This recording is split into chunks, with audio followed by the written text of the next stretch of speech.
The man in the black tactical vest didn't knock. He kicked the front door of the Rio Bravo border clinic clean off its hinges, shoved the receptionist to the floor with one hand, and pressed the barrel of his rifle against the head of a 16-year-old boy sitting in the waiting room. "Nobody moves," he said in a voice that wasn't asking. "Nobody calls. Nobody breathes wrong." Behind him, 4 more armed men poured through the entrance like smoke through a cracked window. Patients screamed.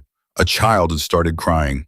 And at the far end of the hallway, a small, soft-spoken nurse named Sophie Caldwell looked up from her medication chart, set her pen down very slowly and said nothing at all.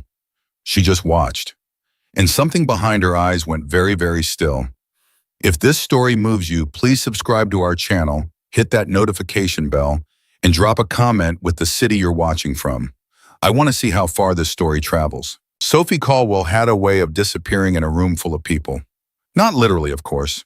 She was 5'4", had dark brown hair, she kept pulled back in a practical bun, and wore the same faded blue scrubs every shift with a pair of scuffed white sneakers that had seen better years. She wasn't invisible in the way beautiful things sometimes are, drawing the eye even when they try not to. She was invisible in the way that a piece of furniture becomes invisible, something so consistently present, so reliably quiet that the people around her stopped registering her entirely. Which, if you ask Sophie, was exactly the point. She had been working at the Rio Bravo border clinic for 11 months. The clinic sat just outside Eagle Pass, Texas, about 400 yards from the river, and it served a population that mainstream healthcare had largely forgotten. Migrant workers, undocumented families, border residents who couldn't afford a 50-mile drive to the nearest hospital. It ran on federal grants, private donations, and the kind of stubborn idealism that drives people to do hard work for very little money. Dr. Marcus Hale ran the place. He was 57 years old, built like a man who had played linebacker in college, and never quite lost the habit of assuming he was the largest presence in any room. He was not a bad doctor, he was in fact a very good one. But he had opinions about nurses that belonged to a different century, and he shared those opinions freely, often loudly, and almost always in front of the person he was talking about. Caldwell, he had said to her on her 3rd day, without looking up from the chart he was scribbling on, "Did you actually go to nursing school, or did you just walk in off the street and somebody handed you scrubs?" Sophie had blinked once. "I went to nursing school, Dr. Hale." "Because your IV line on the patient in Bay 4 looks like something a kindergartner would draw." "I'll redo it." "Yes," he said, "you will." She had gone to Bay 4, removed the IV line, and reinserted it in a single motion so clean and precise that the patient, a 60-year-old man named Ernesto, who had been picking chilies in the heat since dawn, said, "Mija, I didn't even feel that." Sophie had smiled at Ernesto, not at Hale. That was how it went. The other nurses had names for her. Not cruel ones exactly, nothing with teeth, but the kind of names that nudged her gently toward the edges of things. They called her Mouse. They called her the Ghost. One of the younger aides, a 22-year-old named Destiny, who wore false lashes even during 12-hour shifts, called her Miss Invisible, never to her face, but never quite out of earshot either. Sophie let it pass. She let most things pass. She had learned over a very long and very specific kind of life that the people who talked the most were usually covering for the people who did the least, and she had no interest in that particular game. What she had interest in was the work. She was the best nurse at the Rio Bravo border clinic by a distance that would have embarrassed the others if they had known how to measure it. She could assess a trauma patient in under 40 seconds. She could intubate in the dark. She could calculate medication dosages in her head faster than most people could find their calculators. And she could hold a pressure point on an arterial bleed with the steady patient hands of someone who had done it before, not in a simulation, not in a classroom, but in places where the ground shook and the air smelled like burning, and the person beneath her hands had maybe 60 seconds left if she got it wrong. But nobody at the Rio Bravo border clinic knew any of that. What they knew was that Sophie Caldwell was quiet. She was careful. She was always on time, never complained, and made decent coffee in the break room. She had no visible life outside the clinic. She didn't talk about family. She didn't talk about where she'd come from. She answered personal questions with a soft smile and a redirect so gentle that most people didn't even realize they'd been turned around. The only person who seemed to notice anything about Sophie at all was Elena Ruiz, the clinic's charge nurse, a barrel-shaped woman in her late 40s who had worked the border for 20 years and had a gift for reading people the way a good mechanic reads an engine by sound mostly, and by the small things that didn't add up. "You ever gonna tell me where you learned to do that?" Elena had asked Sophie one night 6 months in after watching her stabilize a man with a punctured lung, using equipment that wasn't designed for the task in a back room that wasn't designed for surgery, while a thunderstorm was knocking out half the clinic's power grid. "Do what?" Sophie said, not looking up. "That," Elena said, waving her hand at the entire scene. "All of that." Sophie tied off the last suture. "YouTube," she said. Elena had stared at her for a long moment. Then she had laughed a big rolling laugh that filled the room. Sure, she said. "YouTube." She had never pushed further, but she had started watching Sophie differently after that.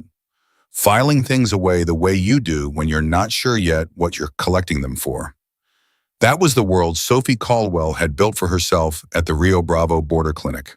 Quiet, contained, invisible, exactly as she'd intended. And then on a Thursday night in late October, the cartel came in through the front door, and everything Sophie had spent 3 years hiding came apart at the seams. It had started hours before that, though. It had started with the man they brought in just before 9 p.m.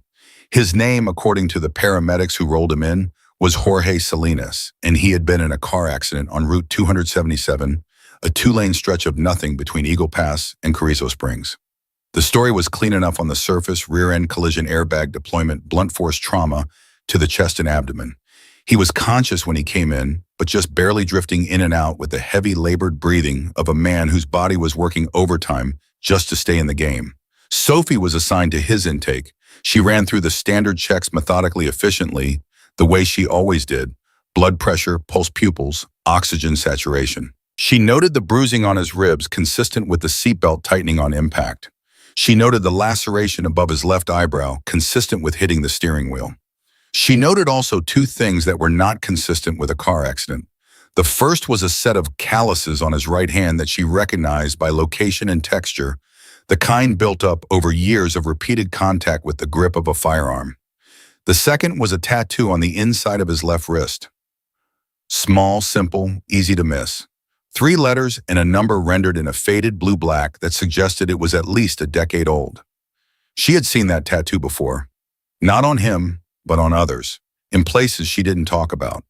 She finished her intake without changing her expression, flagged his chart for Dr. Hale, and walked to the supply closet at the end of Bay 2. She stood there alone for 30 seconds, staring at a shelf of saline bags, doing the kind of math in her head that had nothing to do with medication dosages. Then she walked back out. "Dr. Hale," she said quietly at his elbow. "The man in Bay 2, Salinas. I'd like to request a consult on his abdominal presentation. I think there may be internal bleeding the paramedics missed." Hale glanced at the chart. Paramedics said impact was minor.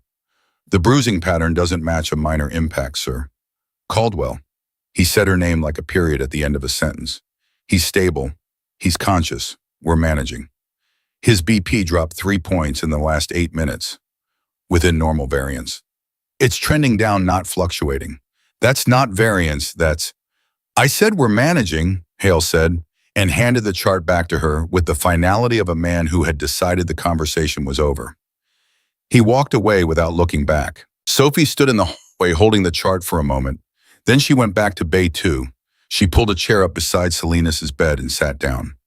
He was drifting again, his eyes half open, tracking the ceiling with the unfocused gaze of a man dreaming while awake. She checked his pulse manually, 2 fingers on his wrist, counting. "You're going to be all right," she told him in the calm, even voice she used for frightened patience. His eyes moved to her face, sharpened just slightly. "You know," he said. His voice was low, rough, barely above a whisper. "Know what?" Sophie said. He looked at her for a long moment. Then something in his face shifted, the specific, unmistakable shift of a man making a decision under pressure. "They're coming," he said. "For me. Tonight." Sophie's hand stayed perfectly still on his wrist. Her face stayed perfectly neutral. "Who is coming, Mr. Salinas?" He closed his eyes. "You have to get the people out of here. The ones who can't run." "Mr. Salinas, I'm a federal agent." His voice dropped even lower. "DEA. My cover was blown 3 days ago. The men I was embedded with, they know where I am. They tracked the ambulance. He opened his eyes again, and this time the fog was gone. He looked at her with complete clarity. They will come into this building tonight, and they will kill everyone in it if they think it keeps me quiet. I need you to call my handler. I need you to call right now. Sophie said nothing for exactly 3 seconds. What's the number? She said. He gave it to her. She memorized it without writing it down, a habit so old it was reflex, and she stood up, smoothed her scrubs, and walked to the break room with the measured, unhurried steps of a woman going to refill her coffee cup. In the break room, she took out her personal cell phone, not the clinic line, and dialed on. It rang twice. "This is a secure line," a man's voice said. Not a greeting, a statement. "I have an agent named Salinas at the Rio Bravo border clinic in Eagle Pass. He says his cover is blown. He believes he has incoming threats to this location tonight." She paused. "I believe him." Silence on the other end. Then, "Who is this?" "I'm a nurse at the clinic." "Ma'am, how did you get this number?" "Your agent gave it to me. He's in Bay 2 with chest trauma. You have maybe 2 hours before his blood pressure becomes critical, and based on what he just told me, possibly less time than that before this facility becomes a very active scene." She kept her voice level, matter of fact. "I'd recommend moving quickly." Another silence, longer this time. "We're going to need to verify fast," Sophie said, "and send people." She hung up. She stood in the break room for a moment, her back to the door, staring at the ancient coffee maker dripping into its pot. She could feel something waking up inside her that she had spent 3 years putting to sleep. It was not quite fear. It was not quite excitement. It was the feeling of a door swinging open that she had locked from the inside for a very long time. She thought about the quiet life she had built here. The small apartment in Eagle Pass with the cactus on the windowsill and the dog-eared stack of paperbacks beside the bed. The Tuesday night dinners at Elena's house where she ate too much and talked too little and felt for the first time since she'd left something that resembled normal. She thought about the man in Bay 2 and the 3 letters on his wrist and the way he had said they're coming, with the very specific tone of someone who had stopped believing they could be wrong about something terrible. She picked up the coffee pot, poured herself a cup she had no intention of drinking, and walked back out into the hallway. There was a supply locker at the far end of the clinic behind the radiology room. It held emergency equipment, oxygen tanks, a crash cart, a defibrillator, and a cabinet of basic surgical tools. It also held in the bottom drawer behind a stack of folded gowns, a lockbox that Sophie had placed there 4 months after she was hired, with the quiet efficiency of someone running a contingency plan they hoped they would never need. Nobody had ever asked about the lockbox. It was small, olive drab, the kind that looked like it belonged in a supply closet. Nobody had opened it either. Sophie was the only one who used that drawer. She walked past the locker without stopping. She was not there yet. She went back to Elena's station instead. Elena was updating charts, glasses perched on the end of her nose, a half-eaten granola bar on the desk beside her. She looked up when Sophie stopped in front of her. "I need you to quietly move the ambulatory patients in bays 1, 3, and 5 to the back recovery ward," Sophie said. Elena's pen stopped moving. "Why?" "Because I think we may have a situation developing, and I'd rather be wrong and embarrassed than right and unprepared." Elena looked at her for a moment over the glasses. What kind of situation? The kind where having people concentrated near the front entrance is not ideal. Elena set her pen down. She had 20 years on the border. She had seen things that most of the world never had to see, and she had learned to trust certain kinds of quiet certainty in certain kinds of people. She studied Sophie's face for exactly 4 seconds. "I'll start moving them," she said, casual, like we're reorganizing for the shift changeover. "Yes," Sophie said, "exactly like that." She turned to go and Elena caught her arm. "Sophie," her voice was low, "what do you know that you're not telling me?" Sophie met her eyes. "Enough," she said. Elena held her gaze for a moment longer. Then she let go of her arm and reached for the intercom. Casual, like a shift reorganization. Sophie moved back toward Bay 2. She was halfway down the hall when the front door came off its hinges. The sound was not like the movies. It was not a dramatic crash with a musical sting. It was a flat, hard bang that reverberated down the tile hallway and stopped everyone cold, the way a gunshot stops a room Not because it's loud, exactly, but because something in the human brain recognizes the sound as the specific sound of a world changing. For one full second, nobody moved. Then came the screaming. Sophie did not scream. She stopped walking and turned toward the front of the clinic, and in the 2 seconds it took her to assess what she was seeing, 5 men, tactical vests, at least 3 with rifles, one with a handgun pressed to the head of a teenage boy in the waiting room, the others spreading out in a practiced fan formation that spoke of people who had done this before. She made a calculation that was not emotional and not slow. She stepped sideways through the door of Bay 2. Salinas had pushed himself upright in the bed. His face was white with pain and gray with adrenaline, and his eyes were alert in a way they hadn't been 20 minutes ago. He looked at her with the expression of a man who had hoped he was wrong. "How many?" he said. "5 that I can see, possibly more at the back." He reached for the IV line in his arm. "Don't," Sophie said. "You pull that you've got maybe 12 minutes before the blood pressure drop makes you useless. Leave it in." He stared at her. "You're a nurse." "Yes," she said. "You said that like it was a complete answer." "It is." She looked at him steadily. "You called your handler." "I got a message out before I lost my phone. They should be 20 minutes away at best, maybe 40. She said it without judgment, just accounting. "We have to manage this until then." "We," he said. "You and me." "Ideally just me," Sophie said. "You're going to stay in this bed and stay quiet and not bleed to death. That's your job right now." He opened his mouth. She raised one hand. The gesture was so precise, so automatic, so completely lacking in the deference that nurses are supposed to show their patients that he stopped talking mid-breath. "Stay in the bed," she said. "I mean it." She moved to the door of Bay 2 and looked out into the hallway. The man with the handgun at the front of the clinic was shouting now, his voice carrying down the corridor in rapid, clipped Spanish, telling the staff to get on the floor, to stop moving, to stay quiet. 2 of the riflemen were moving through the waiting room, clearing corners with the mechanical efficiency of trained soldiers. The 3rd was at the reception desk going through the intake log, dragging his finger down the list of patient names, looking for a name. Sophie pulled back from the door. She thought for half a second, running the geometry of the clinic in her head. She knew every room, every exit, every corner and corridor, and then she moved. Not toward the supply locker, not yet.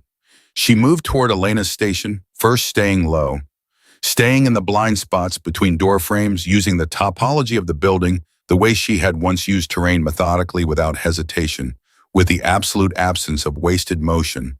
That is the hallmark of someone who has had the luxury of wasted motion trained out of them in conditions that did not permit mistakes. Elena was on the floor behind her station, pulling a patient down beside her. She looked up when Sophie appeared. Her eyes were wide, but her breathing was controlled, the controlled breathing of someone choosing not to panic. "Back exit," Sophie said so quietly it was almost just breath. "Take whoever you can move silently. Go now." "There might be someone at the back," Elena started. "There isn't." Sophie had already looked.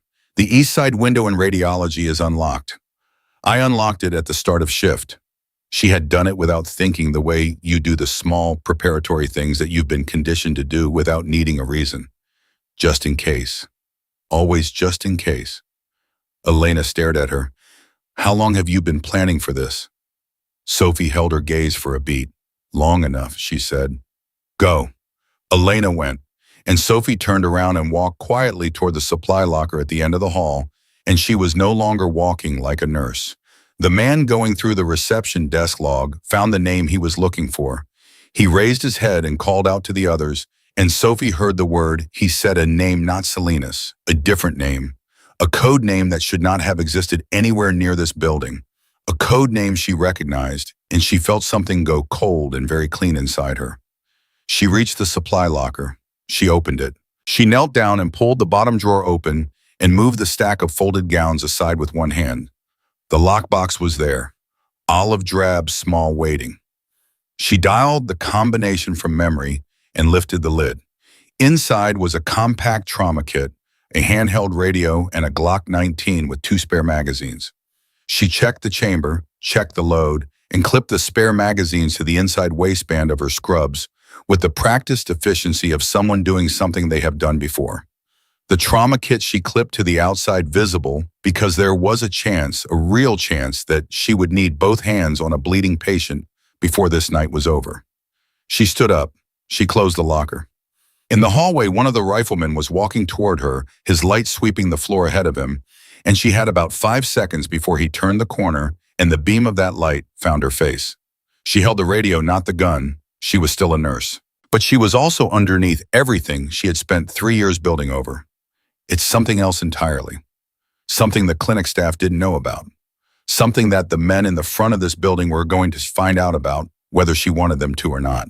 Because the DEA agent in Bay 2 was not the only person in the Rio Bravo border clinic tonight who had been somewhere else before coming here, who had done something else before this, who had traded one world for another and thought, maybe hoped, maybe prayed that the first world would never follow them into the second. The man with the rifle turned the corner. Sophie turned off her flashlight and stood completely still in the dark. She breathed once, slow and even. She thought of nothing. She cleared the way she had been taught to clear, not emptiness but focus so total that there was no room for anything else. The rifleman's light swung toward her. And in the last half second before it found her, Sophie Caldwell, the quiet, forgettable, invisible nurse who nobody looked at twice, who made decent coffee and kept her head down and never once talked about what she'd been before, made a decision. Not to run, not to hide, to end this. The light found her face. For exactly 1 second, the rifleman and Sophie looked at each other across the length of the hallway, and in that second, something passed between them that had no name in polite language. He saw a small woman in blue scrubs. He saw a nurse. He saw in the fraction of a moment before his training caught up with his instincts, someone who did not belong in the category of threat. That fraction of a moment was all she needed. Sophie moved before his grip tightened on the rifle. She came in low and fast, closing the distance between them in 3 steps that were nothing like the way a nurse walks, and she took the rifle barrel in her left hand and twisted outward, not fighting his strength, redirecting it, while her right elbow came up and connected with the hinge of his jaw, with a precision that was not luck and was not instinct. It was repetition. 10,000 repetitions in places that no longer existed on any map she kept. He went down hard and she caught the rifle before it clattered on the tile, lowering it quiet, setting it against the baseboard, and crouching over him for 2 seconds to check his pulse. Still strong, she hadn't killed him. She hadn't intended to. She straightened up. Down the hall, she could hear the one at the reception desk still calling out, sorting through something, and the low murmur of frightened patients being corralled in the waiting room. She counted voices. 4. The 5th was the one she just put on the floor. She moved. She had a map of this building in her head that went down to the inch. She had walked every hallway, measured every room, noted every structural element the first week she'd worked here, with the same methodical habit that had kept her alive in places where not knowing where the walls were was the kind of mistake you only made once. She knew which doors had locks and which ones didn't. She knew which walls were load-bearing and which were drywall over nothing. She knew that the corridor between radiology and the break room created a 90-degree blind corner that a person standing at the reception desk absolutely could not see around, and she moved into that corner now and stopped. She keyed the radio. 1 click. Waited. Nothing. She clicked again. A voice came back, low and tight. "Who is this? Sophie Caldwell. I called your line 40 minutes ago about the agent at Rio Bravo Clinic." A pause. "How are you on a secure channel?" Your agent had a second radio. He said his handler would be monitoring this frequency. She kept her voice barely above a whisper, completely flat, zero emotion. "I have 5 hostiles inside the building. 1 is down. I need your ETA." A longer pause. She could hear the shift in the man's breathing on the other end, the specific recalibration of someone reassessing what kind of person they were talking to. 30 minutes, he said. 30 minutes is not acceptable. "Ma'am, I don't know who you are. I am a nurse who is standing in a hallway with 4 armed men between me and my patients, and I need your team here in under 20 minutes, or I am going to handle this myself, and your agent is going to need a surgeon when it's done because I won't have the hands to hold the pressure on him and neutralize threats at the same time." She breathed. "Tell me you are moving faster." Dead air for 3 seconds. "Pushing to 18, the man said. "Don't do anything." She clicked off. 18 minutes. She looked down the corridor. One of the riflemen was moving away from the waiting room, now heading toward the patient bay's checking rooms, methodically sweeping his light in and out of each doorway. He hadn't reached Bay 2 yet. He had maybe 90 seconds before he did. She thought about Salinas in Bay 2, his blood pressure trending down the IV she'd told him not to pull. She thought about the 14 patients Elena had moved to the back recovery ward. She thought about Destiny, the young aide with the false lashes, who she had seen crouched behind the linen cart at the far end of Bay 1, frozen, not breathing. She calculated. And then she went to get Destiny. She crossed the hallway in 4 steps, reached behind the cart, and put her hand over the girl's mouth before she could make a sound. Destiny's eyes went enormous above Sophie's palm. "It's me," Sophie breathed against her ear. "Don't make a sound. Nod if you understand me." Destiny nodded. Her whole body was shaking. "I need you to move. Slow, on your hands and knees if you have to. The radiology room is 12 feet to your left. The window is unlocked. Elena is outside. Go to her." Destiny's eyes were filling up. She shook her head, tiny frantic shakes. "Yes," Sophie said, still barely a sound. "You can. You are going to go right now. Keep low. Don't run until you're through that window." Destiny stared at her for one long moment. Then something solidified in her face, fear not gone, but overridden, and she nodded once. Sophie watched her go. 12 feet. Low and fast, half crawling, her hands silent on the tile. She reached the radiology room door, disappeared through it. Sophie exhaled. The rifleman was 2 rooms away from Bay 2. She moved back into the corridor. She needed to draw him away from Salinas, without drawing the others toward her. And she needed to do it in the next 45 seconds, and she needed to do it quietly enough that the man at the front of the building didn't hear anything worth investigating. It was a tight set of constraints. She had worked in tighter. She picked up an empty bedpan from the shelf beside the linen storage, stainless steel flat-bottomed, and she sidearm tossed it at the far end of the corridor, beyond the rifleman's position, where it hit the floor at the intersection of 2 hallways and rang out like a cymbal crash. The rifleman spun toward the sound. Sophie was already moving in the opposite direction, circling wide through the connecting door between bays, coming around behind him on the blind side. He was 3 steps into his sweep toward the noise when she reached him, and the thing that happened next lasted less than 4 seconds and left him folded on the floor with his rifle under her arm and his hands zip-tied behind his back with a cable tie from the medical supply cart, a use case that nobody had put in the product manual, but that worked just fine. She checked his pulse. Strong. She checked his airway. Clear. 3 left. She stood up, and the pain in her shoulder that she had been ignoring for the past 15 minutes came back all at once, sharp and bright and clarifying. She had an old injury there, and an old injury from an old life, an injury that had healed wrong because the conditions under which she'd received it had not been conducive to proper medical care, which was one of the many ironies she had stopped finding funny. She rolled the shoulder, once felt the familiar grinding protest, and kept moving. Bay 2.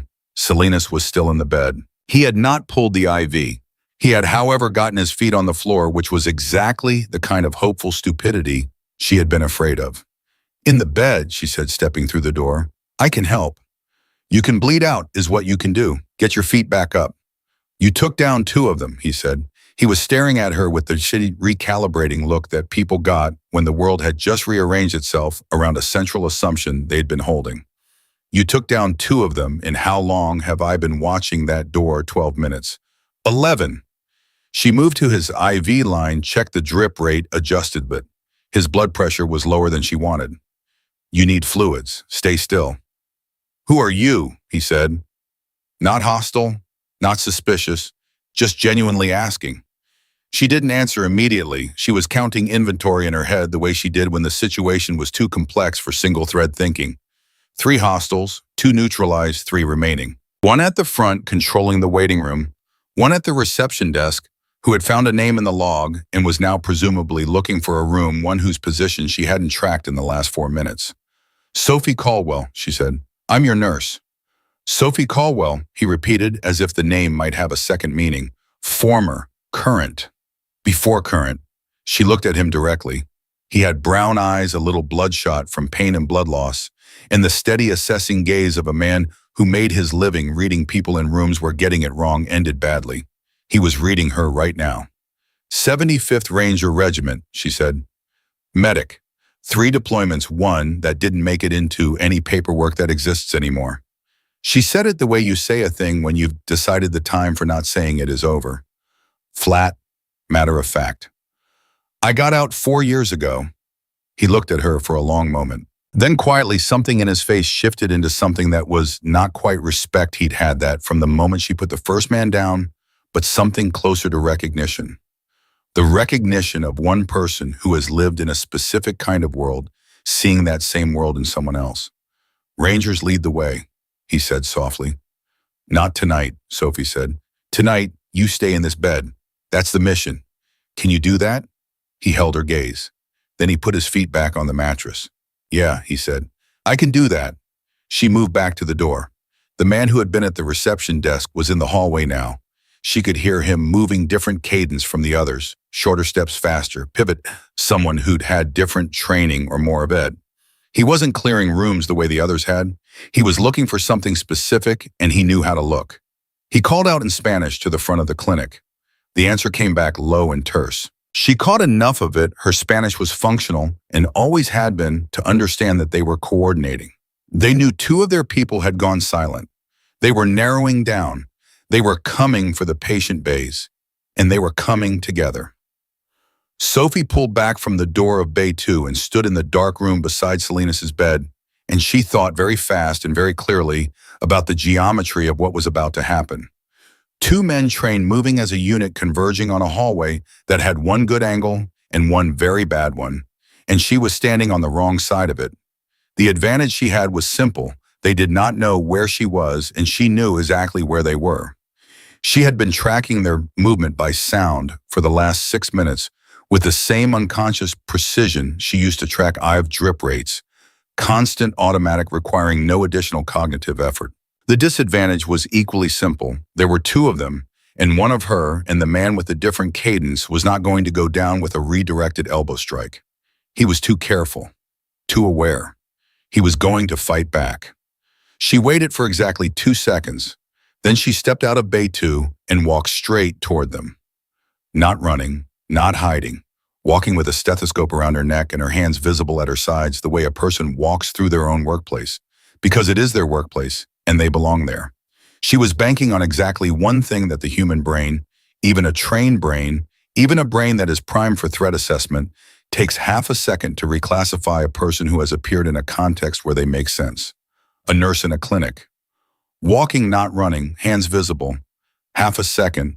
The closer one saw her first. He raised his rifle and she kept walking, and in the half second of his hesitation, she was already close enough, and she hit him with everything she had, and she hit him exactly where she intended, and he went down, and she had his rifle and was using it as a barrier against the second man's grab before the first one hit the floor. The second man was better, faster. He twisted away from her first attempt and got a hand on her collar, and she felt the fabric pull tight at her throat, and she went with the force instead of against it, dropping her weight, breaking the grip, coming back up inside his reach, where the rifle was useless and her elbows were not. It was ugly. It was not choreographed. It was the kind of fight where the floor is a weapon and the wall is a weapon, and the thing between winning and losing is who wants it more, and who has done this under worse conditions, and who has been taught to keep going when the body is sending very strong signals that it would like to stop. Sophie had been taught that. She had been taught it in places and by people and in conditions that she had spent 4 years trying to let belong to someone else's history. She won. She was breathing hard when it was over. She stood in the hallway over the second man and checked him and secured him, and then she put her back against the wall and breathed 2 long breaths and let the shaking in her hands do its thing, and then put it away. 4 down, 1 left. The one at the front of the clinic with the handgun and the teenage boy. She keyed the radio. How long, she said. 8 minutes, the voice said. We have a visual on the building. We can see a pause. What is happening in there? I need your team ready to take the front entrance on my signal. She straightened up, pulled her scrubs straight. 1 hostile, waiting room. He has a civilian. Do not engage. We have 8 minutes is too long if he decides to change the situation, Sophie said. Tell your team to be ready. She clicked off. She walked toward the waiting room. She did not walk like a ranger. She walked like Sophie Caldwell, quiet nurse, forgettable, small, easy to overlook. She rolled her shoulders in and let her chin drop a fraction, and she made herself into the woman she had been performing for 11 months at this clinic. And she pushed through the door into the waiting room with her hands up and her voice already going soft and steady and calm. "Please," she said, "I'm a nurse. There are people back there who need medicine. I'm not going to do anything." The man with the handgun swung it toward her. Up close, he was younger than she'd expected, mid-20s maybe. The vest was too big for him.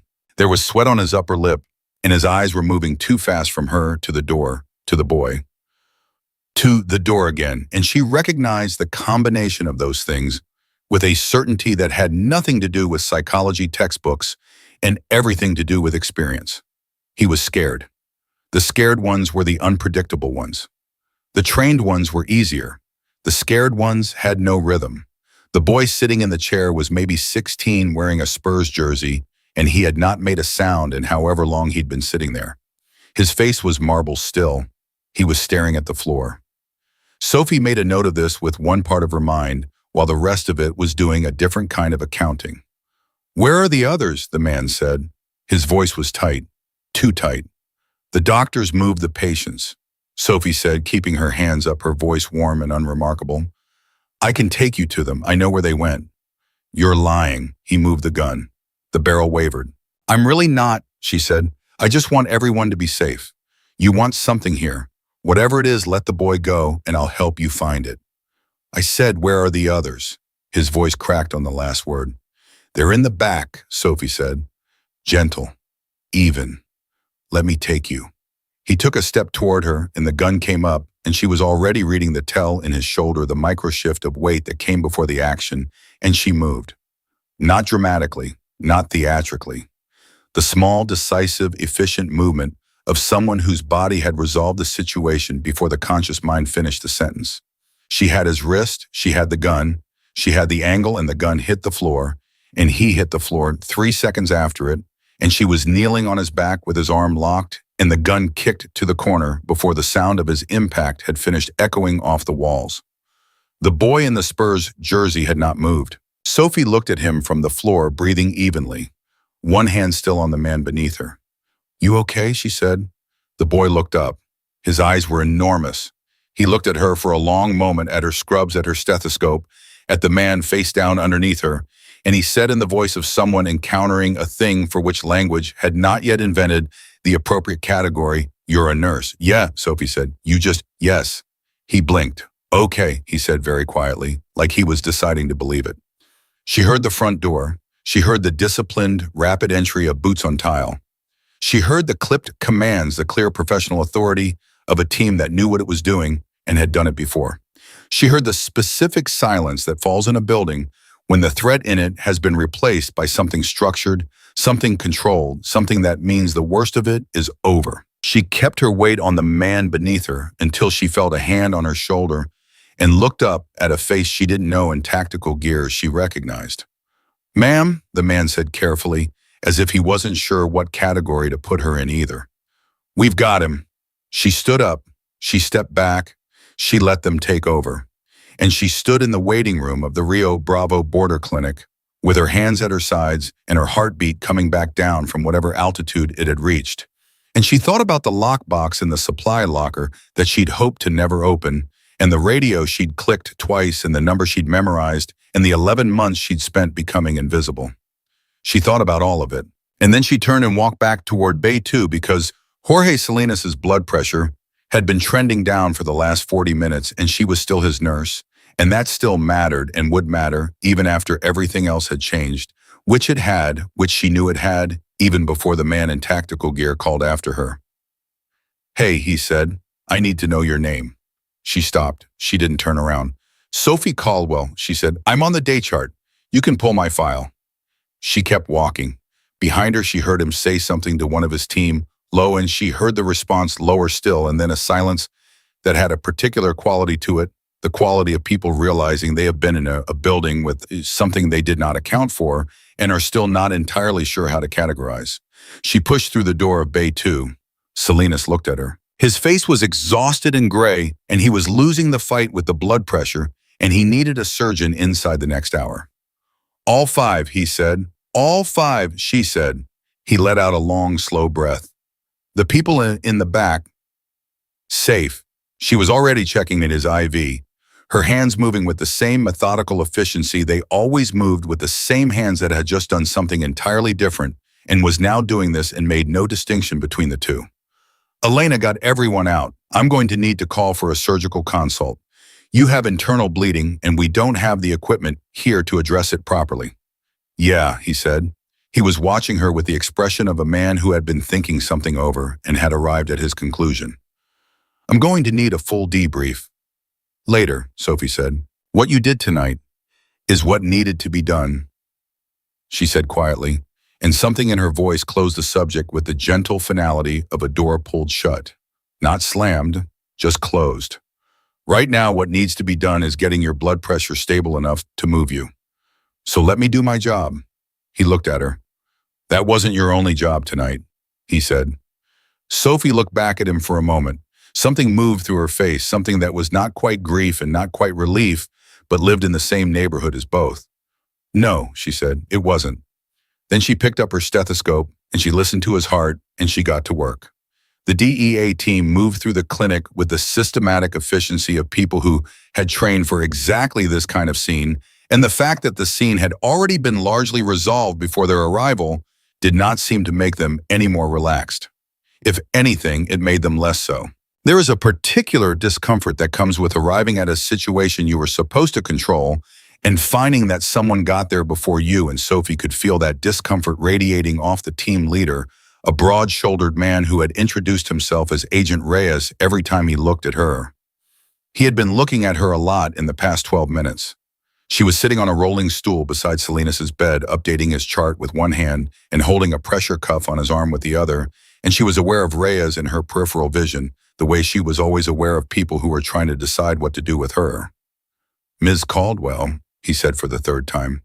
Still busy, she said without looking up. The debrief can't wait. His blood pressure can't wait either, and I'm the one keeping it from dropping through the floor, so. She wrote a number on the chart. 2 more minutes. Reyes made a sound in his throat that was not quite frustration, but was related to it. He stepped back. He waited. The 2 minutes passed. Sophie capped her pen, hung the chart on the hook at the foot of Salinas' bed, and looked up at Reyes with the expression of someone who has finished one job and is prepared reluctantly to deal with the next. He needs a surgical consult, she said. Internal bleed, probably splenic. He's been stable for the last 20 minutes, but stable is not the same as fine, and he needs to be in a real OR in the next 3 hours. We have a medevac coming, Reyes said. Good. Keep him still and keep that drip running. She stood up. You wanted to debrief. Outside, Reyes said. She followed him into the hallway where the clinic had taken on the specific atmosphere of a place that has been processed by federal agents. The careful, methodical documentation of everything, the yellow markers, the men with clipboards, the low voices maintaining professional distance from the full weight of what had happened. 2 of the 5 men she'd taken down were being walked out in flex cuffs by agents who had the slightly careful posture of people handling something they hadn't expected to be handling. The other 3 were presumably already outside. Elena was in the hallway. She had come back in when Reyes' team secured the building, and she was standing with her arms crossed and her face doing something complicated that Sophie didn't have time to look at closely. Sophie looked at her anyway. You good? Sophie said. Everyone in the back is fine, Elena said. Her voice was steady but tight. Destiny is outside. The patients are all accounted for. She paused. The boy in the waiting room. Marco, he's asking for you. I'll find him in a minute, Sophie said. Elena nodded. She was still looking at Sophie with that complicated expression. Sophie filed it away and turned back to Reyes. They stepped into the small office that served as the clinic administrator's space, a room barely big enough for a desk and 2 chairs, and Reyes closed the door and turned to face her and looked at her for a long, flat moment, like he was deciding how to start. How many, he said finally. 5. 2 in the corridor, 2 in the patient bay hallway, 1 in the waiting room. She said it the way she said medication dosages. Clinical, precise. all incapacitated, none critically injured. The one in the corridor closest to radiology may have a dislocated shoulder. The others have concussions of varying severity. She paused, and the pause was the only sign of anything at all. Careful. Reyes stared at her. You took down 5 armed cartel soldiers. I took down 4 and disarmed the 5th, she said. The math matters. You're a nurse. Yes. A nurse who was formerly... I'll stop you there, Sophie said, and something in her voice changed, not louder, not sharper, just different, the way a temperature changes, the way air changes before weather. Whatever file you're about to open, Agent Reyes, you can open it with your supervisors. I'm not going to sit here and perform my service record for you at 2 in the morning after the night at this clinic just had. He looked at her. She looked back. Neither of them moved. Then Reyes did something she didn't expect. He sat down, he put his elbows on the desk, and he rubbed his face with both hands, a gesture so human and so exhausted that it briefly broke the formality of everything. Off the record, he said from behind his hands. She waited. He lowered them. How did you know they were coming? Salinas says he only told you 20 minutes before they arrived. He told me someone was coming. He didn't tell me when. She crossed her arms. I started reading the situation before he said a word. The pattern of his injury, the physical indicators on his hands, the tattoo on his wrist. I'd seen that mark before. Where? She met his eyes. Classified, she said, not defiantly, just as a fact. Reyes absorbed this. 75th Rangers, he said. That's a matter of public record, she said. The other part isn't. No, Sophie agreed. It isn't. He looked at her for a long moment. Then he said quietly, how long have you been out? And the question coming from him in that tone, not interrogating, just asking one person who understood a certain kind of life. Asking another landed differently than she'd expected. She felt it land, felt the small internal shift of something that had been braced, relaxing half an inch. 4 years, she said, and you came here. I came here. He nodded slowly. He seemed to be deciding something. I'm going to need a formal statement, he said. Not tonight, tomorrow or the next day. We have a lot of cleanup on this operation and you're, he paused, a significant part of the picture. Fine, she said. And Caldwell. He stood up. What you did tonight, the people in that back ward, Salinas. He seemed to struggle briefly with the professional vocabulary, then gave up on it. You saved a lot of lives. Sophie said nothing. She looked at the wall above his left shoulder for a moment, and if there was something moving through her at the words, she kept it where it had always lived, deep and private, and not for a government hallway at 2 a.m. I did my job, she said. She opened the door and went back out into the clinic. Marco was sitting on a plastic chair just outside the waiting room, wrapped in a Mylar emergency blanket that one of the agents had given him. He was still wearing the Spurs jersey. He was 16 years old, and he had been in the wrong place at the wrong time, and he had sat in a chair with a gun against his head for the better part of an hour, and he had not made a sound the entire time, which was either remarkable self-control or the specific frozen stillness of a person whose brain had temporarily suspended operations in self-defense. Sophie sat down next to him. He looked at her sideways. You really a nurse? He said. Really, she said. He thought about this. My mom's a nurse, he said. She good? He shrugged. She's the best. He was quiet for a moment. That man, the one you... He made a vague gesture. He was going to shoot people. Yes, Sophie said. But he didn't. No. Marco looked at the floor. He was doing the thing that people do when they are trying to locate themselves in a version of the world that is slightly different from the version they woke up in that morning.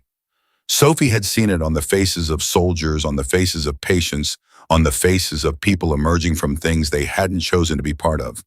Are you okay? She asked him.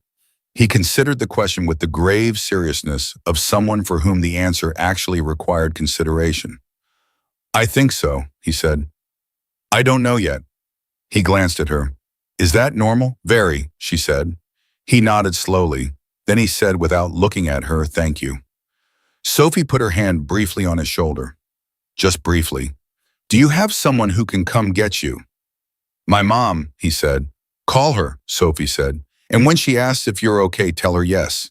You don't have to tell her all of it tonight. You can tell her all of it later or in pieces or not at all. But call her and let her hear your voice. Marco looked at her. Something in his expression was 16 and terrified, and something else in it was older than that. And Sophie thought that the people who got through the hardest nights were usually the ones who had someone to call on the other side of them. She stood up. Elena was waiting for her around the corner. Sophie stopped. Elena's arms were still crossed, and the complicated expression had simplified itself into something that was more direct, more specific, more Elena. 11 months, Elena said. Sophie said nothing. 11 months you have worked here. We have had this conversation. Elena paused, calculating. 400 times give or take. About the weather and about patience and about Dr. Hale and about what kind of takeout to order on the late shift. And the entire time you had, she gestured at the hallway, at the agents, at the whole building. All of this?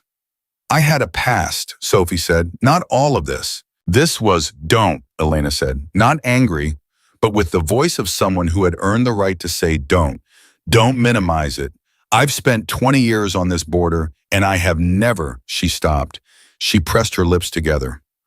Her eyes were bright in a way that was not quite crying, but was somewhere near the address. Elena, Sophie said. I'm not angry, Elena said, and it was true mostly. I need a minute to figure out what I am. Take it, Sophie said. I trusted you. She said it simply. I moved those patients because you told me to move them, and I didn't know why, and I did it anyway because I trusted you, and then you, she stopped again.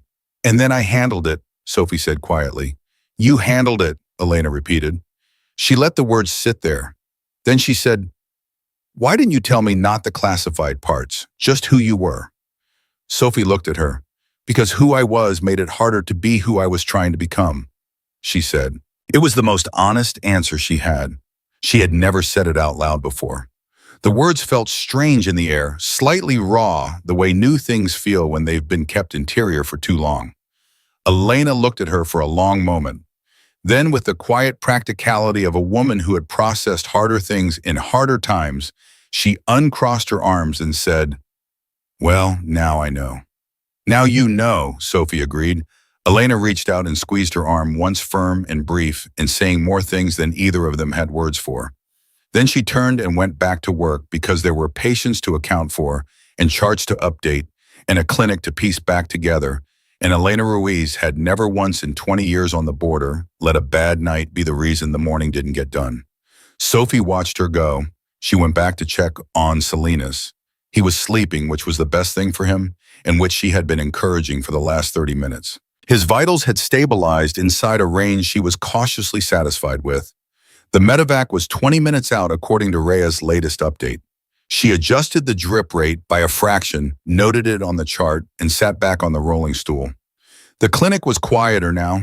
The agents were still processing the building, but the frantic urgency of the first hour had settled into the methodical work of aftermath. She could hear low voices. She could hear someone on a radio. She could hear distantly the sound of the night outside crickets when the faint thread of highway noise from Route 277. She sat with the quiet and let herself feel tired, not the performance of tiredness, not the version she showed to colleagues at the end of long shifts. The real thing, the thing that came from having been completely present for something that required everything she had and now needing to stand down from it. Her hands were steady. They were always steady during. After was a different calculation. She looked at her hands. The knuckles on her right hand had a mark she was going to have to explain tomorrow or not explain, depending on how tomorrow went. She thought about Reyes's debrief request. She thought about the formal statement. She thought about the way Reyes had looked at her when he said you saved a lot of lives, not like she'd done something remarkable, but like he was doing the math on who she was and coming out with a number he hadn't expected. She thought about what that number meant, what it meant now that it was out, what it meant for the quiet life she'd built over it. One of the agents knocked on the open door of Bay 2. She looked up. Sorry to bother you, ma'am. He was young, maybe 25, with the alert eyes and careful posture of someone relatively new to the work. He was holding a tablet. Agent Reyes wanted me to, he pulled your file. The words landed in the room. Sophie looked at the agent. Which file? She said. The agent's expression did something uncertain. He said you'd know. She held his gaze for a moment. Tell him I'd appreciate a conversation before anything gets forwarded.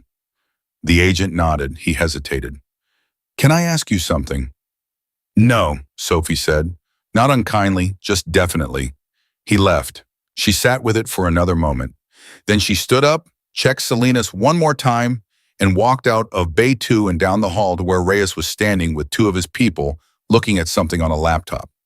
You pulled my file, she said. Reyes looked up. He sent the other two away with a glance. The full file, he said, not just the service record.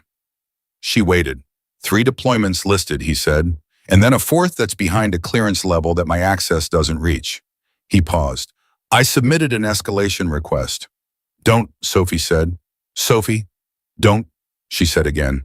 Whatever is behind that clearance level is behind it for a reason that has nothing to do with tonight. Tonight I was a nurse at this clinic who did what needed to be done. That's the complete story of tonight. Anything else is above your pay grade and below my willingness to discuss it. He looked at her steadily. You know that's not how this works. I know that 5 men are in custody who came here tonight to murder a federal agent and everyone who happened to be near him. I know that a DEA operation that has presumably been running for months is still intact because he didn't die, and nobody else died. And I know that the people who make decisions about things that are above your pay grade are going to make their decisions regardless of what you pull or don't pull. She held his gaze. So the question is not what's in my file. The question is what story you tell about tonight. Reyes was quiet for a moment. What story do you want me to tell? He said. A nurse saw a threat and responded, Sophie said. That's it. That's the whole thing. He looked at her for a long time, then he looked down at the laptop. He closed it. A nurse saw a threat and responded. Duh, he said. Yes, he nodded once. I'll be in touch about the formal statement. He picked up the laptop. For what it's worth. He stopped himself. It's worth something, she said. You don't have to say it. He almost smiled. He walked away. Sophie went back to the hallway and leaned against the wall and looked at the ceiling for a moment. The fluorescent lights hummed their relentless hum. Somewhere in the back ward, she could hear one of the patients asking Elena a question and Elena answering her voice carrying the same steady warmth it always carried, regardless of what the preceding 3 hours had looked like. She thought about the lockbox still open in the supply locker. She'd need to close it, return the radio, deal with the logistical reality of a firearm in a medical facility, which was its own conversation for its own time. She made a mental note, filed it away. She thought about tomorrow morning, about the conversations that would come with it, about Dr. Hale who would hear about this and would not know initially how to position himself in relation to it, about the rest of the staff who had had the background assumption of their working world rearranged while they weren't looking, about the version of Sophie Caldwell that existed before tonight, Mouse the Ghost Miss Invisible, and the version that would exist after it. She did not have a plan for the after. She had never made a plan for the after because planning for the after required believing there would be an after. And for a very long time, she had only planned in terms of the immediate present, which was a habit she had carried out of places where the future was a theoretical luxury and the present was the only thing with weight. She pushed off the wall. Destiny was standing at the end of the hallway, still in her scrubs, false lashes somewhat the worse for wear, holding 2 cups of coffee. She walked towards Sophie with the slightly tentative energy of someone who had something they needed to say and wasn't sure whether the moment was right. She held out one of the cups. Sophie took it. I was behind that cart for like 6 minutes, Destiny said, and I was so scared I couldn't even think. And you came and you told me to move, and I moved. She stopped. She looked at the coffee in her own cup. I just wanted to say that. You told me to move and I moved because you said it like it was possible. Like of course I could do it. She looked up. I don't know if that's a weird thing to say. It's not weird, Sophie said. I've been calling you Miss Invisible, Destiny said. The words came out in a rush and landed with a wince. Not to your face, but I know you heard me. And I just want to say that I know that was wrong before tonight, but it's really, really wrong in retrospect, and I'm sorry. Sophie looked at her. The girl's eyes were very direct, very earnest, very 22, and beneath the false lashes and the apology there was something genuine and slightly exposed the way people are when they've had the floor fall out and come up different. Apology accepted, Sophie said. Is there anything Destiny started? Can I do anything for you like tonight? Get some rest, Sophie said. Come back tomorrow. Do good work. She drank her coffee. That's all. Destiny nodded. She looked like she might say something else. Then she didn't. She walked back down the hall and Sophie watched her go and thought that there was something unexpectedly moving about being seen clearly by someone who had previously looked right through you, even if being seen clearly meant you no longer got to be invisible. Outside, the medevac announced itself a sound she recognized before anyone else in the building reacted to it, because she had spent enough time in enough places where that sound meant the difference between two outcomes, and the body remembered what the mind tried to let go. She set her coffee down and went back to Salinas. He was awake, barely tracking the ceiling again. Your ride's here, she said. Yeah, he said. His voice was thin. I heard it. She checked his vitals one final time, made her notes. The medevac team would take it from here. She would hand him off with the same careful thoroughness she gave every handoff, every shift change, every transition between one set of hands and another. Hey, Selena said. She looked at him. For what it's worth, he said. I've worked with a lot of people in a lot of bad situations. He held her gaze. You're the best I've ever seen. Something moved through Sophie Caldwell's face that lasted less than a second, and then was gone, tucked back behind the competent, steady, matter-of-fact expression that was as much armor as it was personality. But it moved. It was real. And in the fraction of a moment before she put it away, it was something very close to gratitude, not for the compliment, but for being seen cleanly without pity by someone who understood the specific weight of what she'd been carrying in those rooms tonight. Take care of yourself, Mr. Salinas, she said. Jorge, he said. Take care of yourself, Jorge. The medevac team came through the door, and she stepped back, and she gave the handoff every number exactly right, every notation precise, her voice calm, and her hands steady, and her face showing nothing that wasn't the face of a nurse who was very good at her job. Which she was. That part had always been true. The medevac lifted off at 3:47 in the morning. Sophie stood in the parking lot and watched it go until the sound of the rotors dissolved into the dark. And then she stood there a little longer anyway because the parking lot was quiet and the clinic behind her was not, and she needed 30 more seconds of the kind of silence that exists outside buildings before she went back in and became Sophie Caldwell, the nurse again, fully and without remainder. She counted to 30. Then she went back in. The clinic had the specific exhausted energy of a place that had been through something and was now in the process of deciding how to stand back up. The federal agents were wrapping their documentation. 2 sheriff's deputies had arrived sometime in the last hour and were talking to Reyes near the front entrance. The patients who had been moved to the back recovery ward were being assessed, some discharged, some kept for observation. The overnight cleaning crew, who had been told to stay away until the scene was cleared, was starting to arrive, looking at the yellow markers on the floor. With the wide eyes of people catching the tail end of something they were grateful to have missed. Elena was at her station. Of course she was. Elena was always at her station. Sophie sat down across from her and picked up a chart that needed updating and started writing. They worked side by side in silence for a few minutes, the way people who have spent enough time together can be quiet without it meaning anything uncomfortable. Then Elena said without looking up, Dr. Hale is coming in. Sophie's pen paused on the chart for exactly half a second. Who called him? The administrator. Protocol. Any incident requiring law enforcement triggers an administrative response. Elena turned a page. He's going to be here in about 40 minutes. Sophie nodded. She finished the note she was writing and moved to the next chart. Sophie, Elena said. She looked up. Elena met her eyes directly the way she always did when she was saying something that mattered to her. Whatever he says to you when he gets here, she said, I want you to remember that this clinic runs because of people like you, not people like him. Sophie held her gaze for a moment. I know that, she said. I know you know it, Elena said. I just wanted you to hear it out loud from someone who's been watching you for 11 months. Sophie looked back at her chart. Something in her chest did a thing she didn't try to analyze. Thank you, she said quietly. The way she said things that she meant more than she showed. Elena nodded and turned her own page, and they went back to work. The next 40 minutes were the particular kind of busy that feels almost normal vitals to check charts to update a patient in the back ward who needed a reassurance conversation.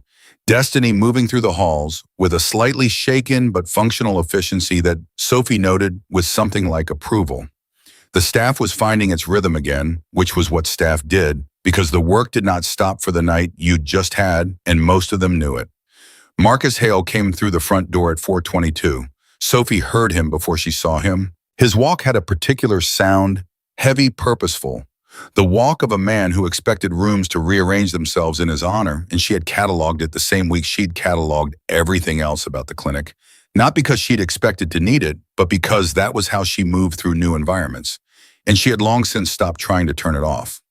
She was at the nurse's station when he came down the hall. He had his administrator face on the one that was slightly more careful than his regular face, slightly more constructed, the face of a man who knew that something had happened that he did not yet have complete information about, and who was navigating the gap between not knowing and needing to appear to know with the practiced confidence of someone who had made a career of exactly that. He saw Sophie. He stopped. She looked at him. He looked at her. He looked at the two sheriff's deputies talking to Reyes at the far end of the hall. He looked at the yellow markers still visible through the door of the waiting room. He looked at Sophie again. "Caldwell," he said. "Dr. Hale," she said. "I've been briefed on the—" He paused, choosing his word, "incident." "Good," she said. He was waiting for her to say more. She didn't. She had learned somewhere in the long education of being underestimated by confident men that silence in these moments was a more effective tool than any sentence she could construct, because confident men were not comfortable with silence and would almost always fill it with something that told her more than they intended. Hale filled it. "The agents told me that there was a—" He stopped. He tried again. "They said that you handled 5 armed individuals." "Yes." "By yourself. There wasn't anyone else available." He blinked. He was a man in the process of updating a large amount of internal software simultaneously, and the load was visible on his face. "You're a nurse," he said.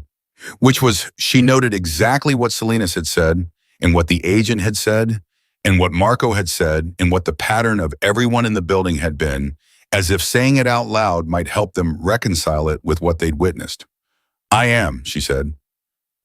He stopped himself again. She watched him decide against whatever he'd been about to say and try a different direction. Are you trained in—" "Yes," she said simply, giving him nothing. Not because she was being difficult, but because she genuinely did not know yet how much of this story she was going to tell in this hallway at 4:30 in the morning to Marcus Hale, and until she knew the shortest honest answers were the right ones. He stood there for a moment longer. Then he said in a voice that had lost about 30% of its usual authority, "Is there somewhere we can talk?" They went to the same small administrator's office where she'd talked with Reyes 3 hours earlier. Hale sat down. She sat across from him. He put his hands flat on the desk and looked at them, and then looked at her, and she waited with the patience of someone who had held pressure on wounds for longer than most people could sit still. "I owe you an apology," he said. She hadn't expected that to be the first thing. He kept going. "But just for tonight, he made a short, frustrated gesture at the air, "for how I've spoken to you this past year. The way He stopped. "I dismissed you, repeatedly, in front of patients, in front of staff." He said it with the specific discomfort of a man who had looked at his own behavior and found it wanting, and was not practiced enough at this kind of honesty to do it gracefully, but was doing it anyway. "I was wrong about you. I was wrong about you from the beginning." Sophie sat with this for a moment. The apology was real. She could tell because it was awkward, because he wasn't making it sound good, because there was no performance in it. He was not apologizing to look better. He was apologizing because the night had cracked something open in him, and the thing that had come through the crack was a conscience. "I appreciate that," she said. "That's it," he said. "What else do you want me to say, Bo?" He looked at her. "I talked to Elena," he said. She said she knew. Not the details, but she knew there was more to you than you showed." "Elena is perceptive," Sophie said. "She told me what she said to you tonight." Before he indicated the hallway. "She said she moved the patients because you told her to, and she trusted you." He paused. "She's been here 20 years.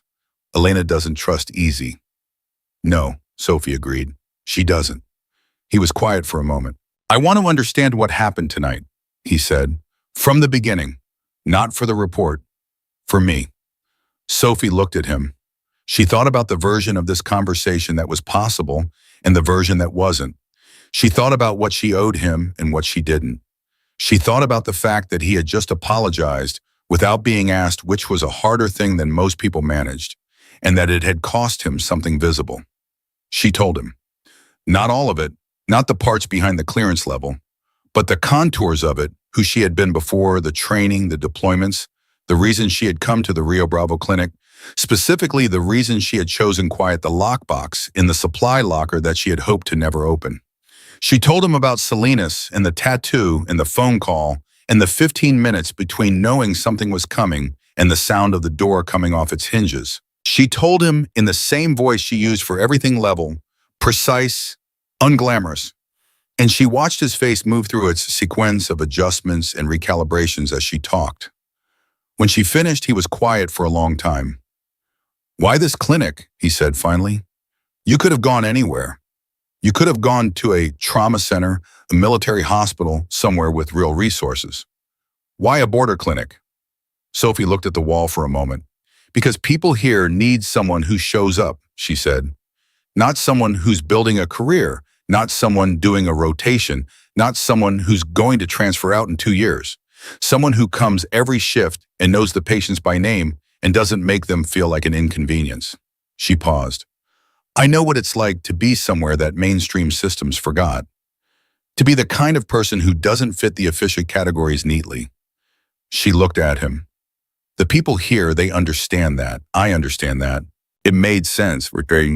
Hale absorbed this. And the quiet, he said, you made yourself forgettable on purpose. Yes. Why, she was quiet for a moment. Because being memorable costs things, she said, and I was tired of paying.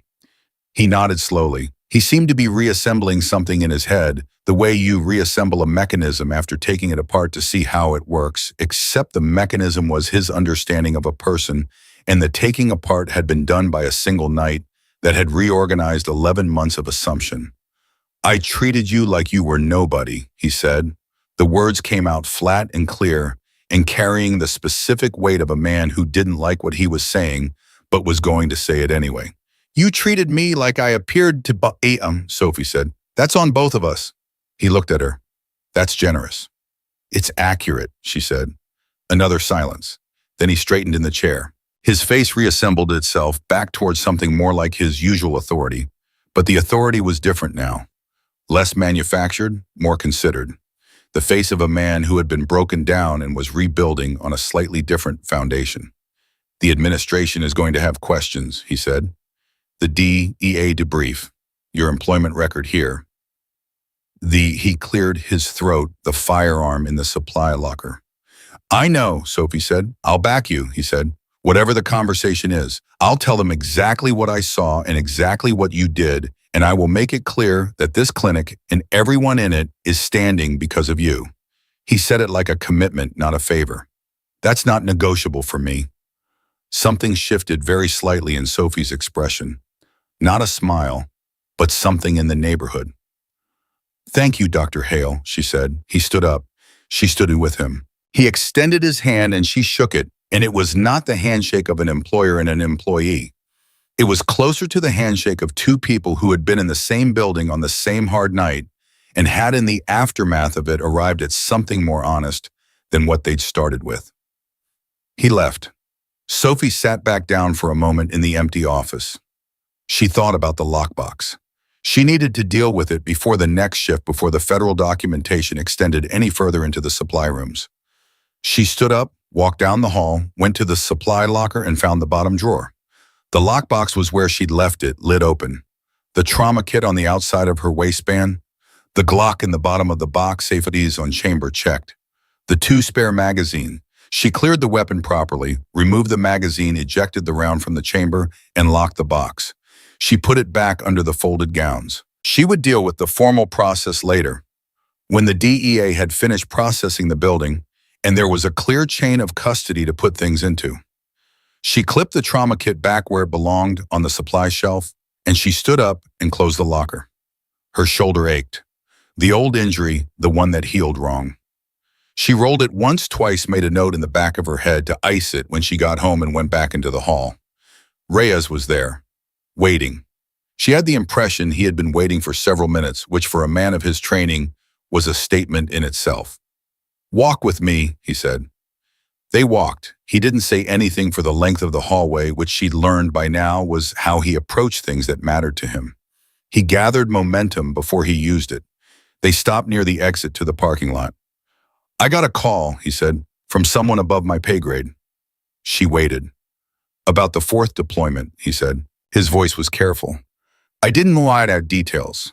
I was specifically told not to ask for them. But I was told," he paused, "that the agency is aware of what happened here tonight and that the people who are aware of it are," another pause. "Grateful is the word they used. I think they meant it." Sophie said nothing.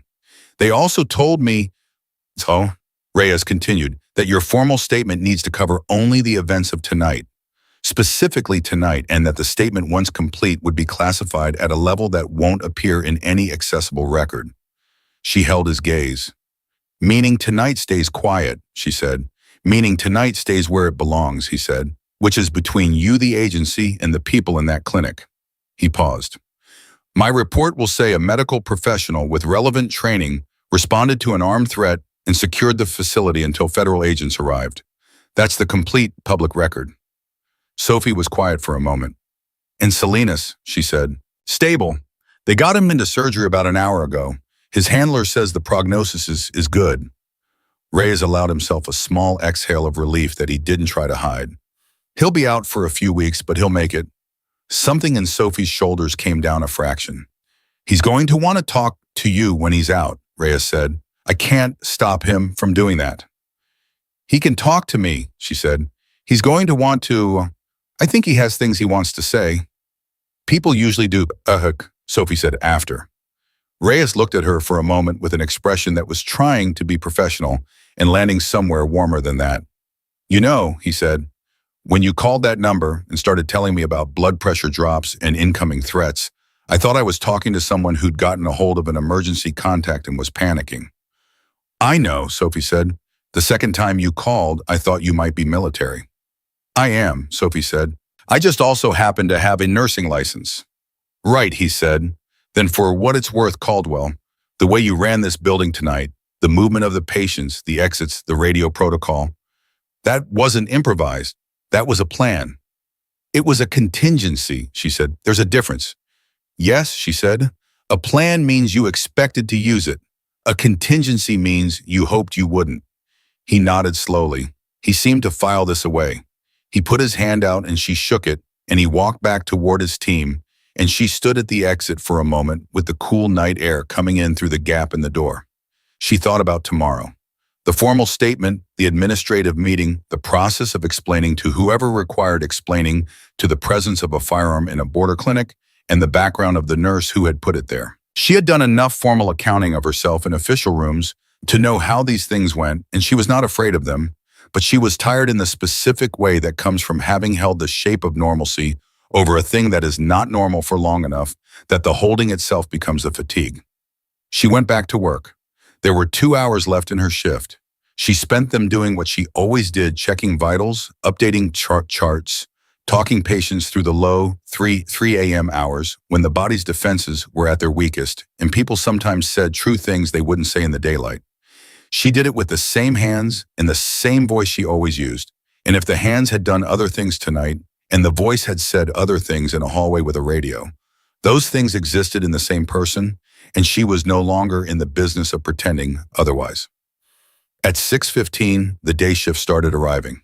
They came in ones and twos, the way the day shift always did, peeling off their coats, pouring coffee, pulling up their charts, and then stopping one by one when they registered the deputies still outside the markers, still on the floor, the particular quality of the overnight staff's faces. Word moved through the clinic the way word always moved in small buildings, fast, incomplete, and emotional. Sophie heard pieces of it as she completed her final chart notes. Armed men, a DEA agent, the night nurse, 5 men down. The day shift nurse who came to relieve her was a woman named Patricia, mid-40s, reliable, unflappable, who had worked the border long enough that very little surprised her. She took Sophie's handoff notes and read them, and then looked at Sophie over the top of the paper with an expression that was equal parts respect and something personal. "You okay?" Patricia said. "Yes," Sophie said. "You sure?" Sophie considered this with the same gravity she'd applied to the question when Marco had asked it, the honesty of actually checking rather than just answering. Her shoulder ached. She was very tired. She had opened something tonight that she had kept shut for 4 years, and it was going to require tending the way old wounds required tending when they were reopened carefully and over time. "I will be," she said. Patricia nodded. She seemed to accept this as the more honest answer. "Go home," she said. "Sleep." "I will." She gathered her things from her locker, her bag, her keys, the paperback she'd been carrying in her jacket pocket for 3 weeks and hadn't opened once. She put her jacket on and she walked down the hall toward the exit. Elena was still there. Elena, who had come in at 6 the previous morning and was now closing in on 25 hours in the building, was standing at her station making notes on a clipboard with the steady purposefulness of someone who would not consider leaving until the thing was properly handed off. She looked up when Sophie passed. "Go home," Sophie said. "In an hour," Elena said. "Elena." "An hour," Elena said in the voice that was not negotiating. "I want to see the day team set before I go. That's how I sleep." Sophie paused. She looked at Elena, the woman who had moved patients on pure trust, who had gotten everyone out through a window, who had come back in when the building was cleared and gone straight back to work without anyone asking her to. The woman who had spent 20 years on this border, showing up because the people here needed someone who showed up. "I'll see you Thursday," Sophie said. "You'll see me Thursday," Elena confirmed. Sophie walked out. The morning was coming in from the east pale and unhurried, the specific gray gold of a Texas dawn before the sun committed to anything. She stood in the parking lot for a moment with her keys in her hand and the cool air on her face. Somewhere across Eagle Pass, Marco was at home, probably telling his mother about the night in fragments, the way 16 processed things sideways in pieces. Never the whole thing at once. Somewhere in a surgical ward in San Antonio, Jorge Salinas was coming out of anesthesia, vital signs trending towards something sustainable. Somewhere in Federal holding 5 men who had walked into the Rio Bravo border clinic to silence a witness were discovering that the night had not gone the way they'd planned. And Sophie Caldwell stood in the parking lot with the morning coming in and her keys in her hand and felt for the first time in 4 years the particular sensation of a thing that has been held in the dark being brought into light, not painlessly, not without cost, but cleanly, honestly, with nothing hidden that didn't need to be hidden anymore. She was a nurse. She was also underneath everything, something that the clinic staff now knew and the building had witnessed and the night had confirmed in the most unambiguous terms available. Both things were true. Both things had always been true. She got in her car. She drove home through the pale Texas morning. She parked in front of her apartment and sat in the car for a moment looking at the cactus on the windowsill. And she thought about the paperback on the passenger seat and the dog-eared stack beside her bed and the Tuesday dinners at Elena's, and the life she had built here piece by careful piece over 4 years of mornings that looked a lot like this one. It was still here. The life was still here, and she was still in it, not less for what had happened, not diminished by what had been revealed, not less the person she had chosen to become. Just more complete, just more whole, just finally without the weight of a secret that had never been anything except the truth. She got out of the car and went inside. She fed the plant on the windowsill. She made coffee. She sat down on the edge of the bed and looked at the paperback in her hands for a long moment. Then she put it on the nightstand unopened, and she lay down, and for the first time in longer than she could accurately measure, she slept without keeping one part of herself awake. She slept for 9 hours without moving. When she woke, the afternoon light was coming through the blinds at an angle that told her it was somewhere around 3 in the afternoon, and the cactus on the windowsill was doing what it always did, which was absolutely nothing. And the coffee she'd made that morning was cold on the counter.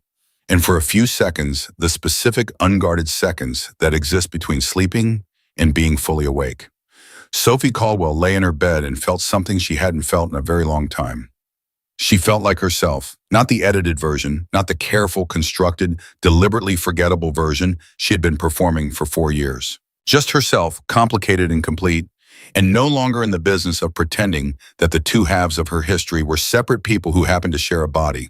She lay there for another minute, letting that feeling exist without analyzing it to death. Then she got up, poured the cold coffee down the drain, made fresh, and checked her phone. 11 messages. 3 from numbers she didn't recognize, which she set aside.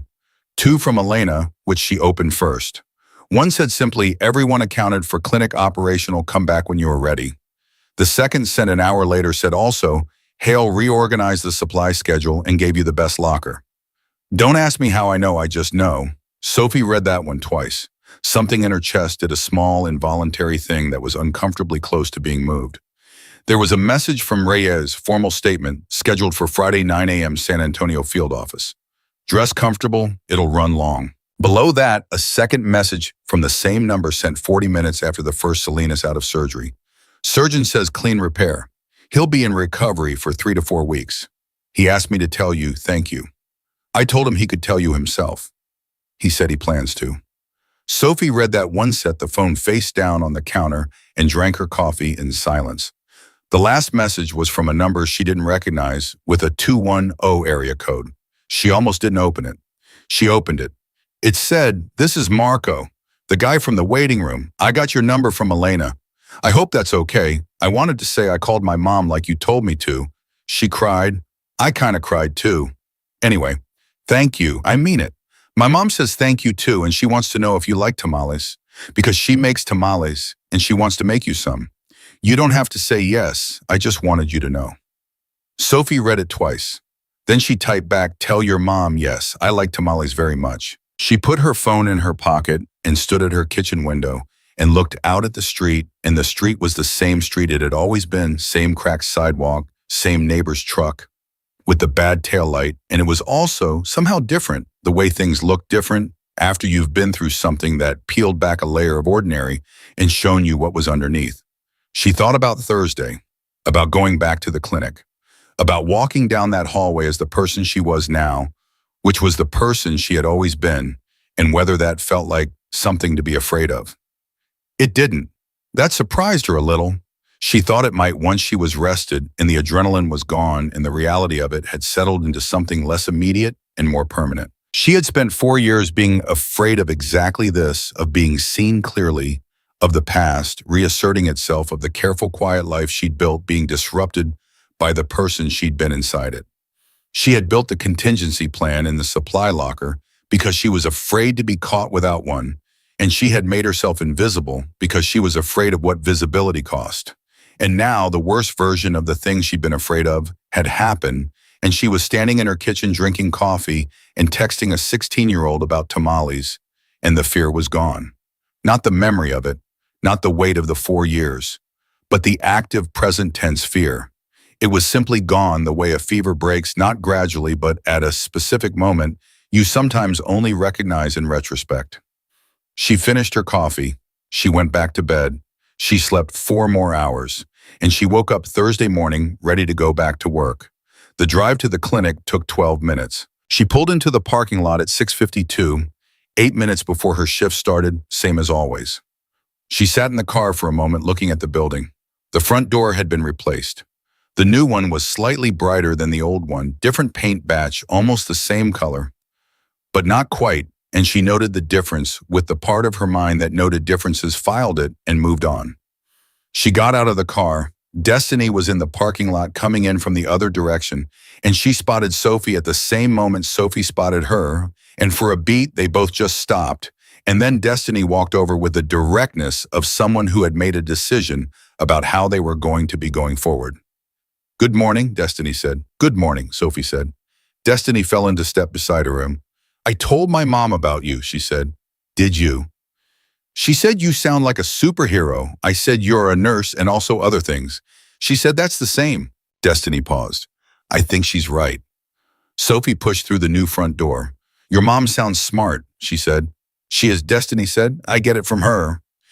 Inside, the clinic had the familiar smell of antiseptic and coffee and old tile and the familiar sound of the morning shift getting itself together, and everything was exactly where it always was because Elena had run the building while Sophie was home sleeping, And Elena had put everything back in its proper place with the same thoroughness. She put everything in its proper place, which was to say, completely. Sophie went to her locker. It was the good one. End of the row, slightly larger, closer to the exit. She looked at it for a moment. She opened it, hung up her jacket, and felt something simple and real that she didn't name, but let exist. She went to Elena's station. Elena looked up. She had clearly gone home and slept and come back because she looked like Elena always looked squared off, clear-eyed, uncompromising, wearing the same brand of sneakers she had worn every day for 3 years.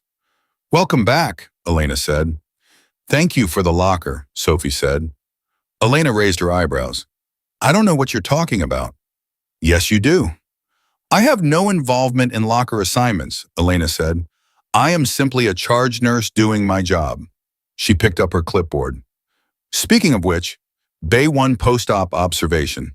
Bay 3 new intake chest pain, 62 years old, needs a full workup. Bay 4 pediatric fever of unknown origin, mom's been waiting 40 minutes and she's anxious." Sophie took the clipboard, scanned it, handed it back. "Bay 4 first," she said. "Obviously," Elena said. Sophie went to Bay 4. The mother in Bay 4 was named Rosa, 34 years old with a 4-year-old on her lap named Beto, who had a temperature of 102 and was doing the specific limp, feverish lean of a small child who has given up on being anything except uncomfortable. Rosa's anxiety was visible in her hands, the way she was holding Beto's wrist, not to take his pulse, but because letting go felt like the wrong thing to do. Sophie came in, made eye contact with Rosa first and said, "I'm Sophie. Tell me what's been happening." Rosa told her. Sophie listened. She took Beto's temp, checked his lymph nodes, looked in his ears and throat, noted the slight redness at the back of his throat, and the bilateral swollen lymph nodes and the history of being around his cousin who'd had strep the previous week. She told Rosa what she thought it was and what the doctor would likely confirm and what the treatment timeline looked like, and that the fever was high but not dangerous, and that Beto was going to feel much better in about 48 hours. Rosa exhaled for what looked like the first time in 2 days. "Thank you," she said. "I know," Sophie said. "You did the right thing bringing him in." Beto looked at Sophie from his mother's lap with the solemn, measuring gaze that small children have when they're sick and conserving resources, and he reached out one small hand and patted Sophie's arm with the gravity of a judge rendering a verdict. Rosa laughed, a wet, relieved laugh that was partly about Beto and partly about the release of a tension she'd been carrying. Sophie patted Beto's hand back, left them with the doctor's note and the reassurance they'd come in for, and went to Bay 3. The morning moved the way mornings moved, fast, layered, demanding, never straightforward. 4 patients before 9 a.m. 3 conversations that required more than clinical language. One moment in the supply room where she opened the bottom drawer out of pure habit and found it exactly as she'd left it. Lockbox closed, gowns folded, and stood there for a second with her hand on the drawer, and then pushed it closed and went back to work. She was updating the chart on the chest pain patient when Dr. Hale arrived. He came down the hall at his usual pace, and the usual silence didn't fall ahead of him, the anticipatory quiet of staff adjusting their posture in the approach of someone whose opinions had weight. But something was different about how he moved through the space, something small and hard to name. More considered, maybe. Less automatic. He stopped at the nurse's station. "Caldwell," he said. "Dr. Hale," she said. "Bay 3, he said. "The Morales presentation. Walk me through your assessment." She did. He listened in a way he had not always listened, and when she finished, he asked a question that was a real question and not a test, and she answered it. And they talked about the case for 4 minutes in the specific language of 2 medical professionals who were focused on the work, and it was not tense, and it was not performed, and it was exactly what it should have been. When they were done, he said, "Good call on the differential," and walked to Bay 3. Elena appeared at Sophie's shoulder from nowhere, as was her habit. "I need to start charging admission for watching that," she said quietly. "Don't," Sophie said. "Hale said, 'Good call,'" Elena said. "In 11 months, I have not heard him say 'good call' to anyone. I need a moment." "Take it somewhere else," Sophie said, but the corner of her mouth was doing something that wasn't quite a smile and wasn't quite not one either. The morning continued. At 11:15, Reyes called. She stepped into the break room and picked up. "Caldwell," she said. "There's a development," he said. His voice had the specific quality of a man delivering information he is still calibrating his own response to. "The 5 men in custody last night, we've been running them through the system since this morning. 4 of them are who we expected them to be, mid-level cartel enforcement connected to the operation Salinas was embedded in." He paused. "The 5th one isn't." Sophie's hand tightened slightly on the phone. "Which one?" "The one from the waiting room, the young one." Another pause. "His name is Tomas Vargas. He's 18 years old. He's a U.S. citizen born in Eagle Pass. He was recruited 8 months ago. His parents have been trying to report him missing to the cartel for 3 months, but they were too afraid to go to law enforcement." The break room was quiet. Sophie sat with this for a moment. "Is he talking?" she said. "He hasn't stopped," Reyes said. "He's terrified, and he's 18, and the moment a public defender walked into the room, he started telling us everything he knows, which is—" Reyes stopped. "Substantial. He was lower level, but he was present for things. He has names, dates, locations. His testimony is going to matter." "He needs a deal," Sophie said. "His lawyer is already negotiating one." "He needs protection too. If he's testifying, his family needs—" "We know Reyes said. "Where we're working it." A pause. "I thought you'd want to know. You were in the room with him." She thought about Tomas Vargas in the waiting room. Scared eyes moving too fast. The vest that was too big for him. She had read him as a threat and neutralized the threat, and both of those things were still true, and also it was true that he was 18 years old and terrified and had been recruited by people who preyed on 18-year-olds, and both of those truths lived in the same moment without canceling each other out. That was the thing about the work.